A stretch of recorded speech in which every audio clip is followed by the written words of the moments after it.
In order to discuss reflections on cartoon figures, we need a cartoon first. We can start with this old fishing boat, but we probably need a variety of other things to go with it.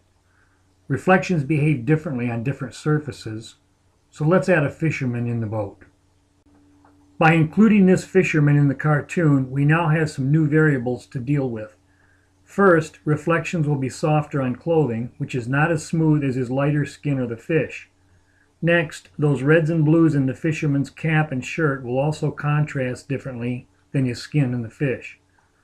But we're still missing one point of interest. We need to include reflection on a hard, shiny surface.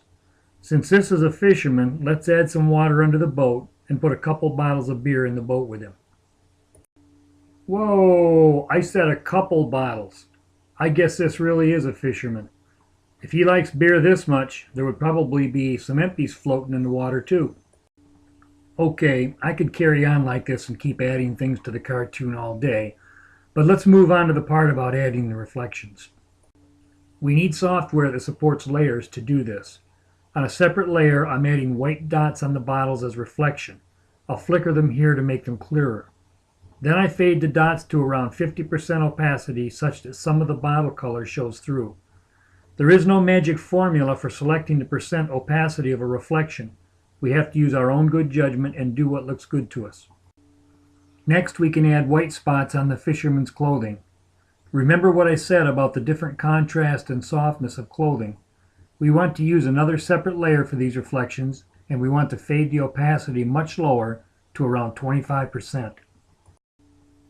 Finally, let's add some reflection to the fish and to the fisherman's nose and fingers. Once again, this is done on its own separate layer. We fade the skin reflections to about 50%, as we did with the bottles, but for a completely different reason.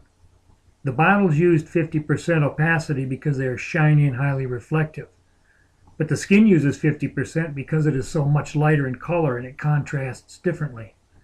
If we reduce the skin reflections any further, they'll just disappear. So there you have it. Reflections can be as complex or as simple as we choose, but they'll all look good if we use layering and fade the reflections suitably to their individual backgrounds. This is Clarence.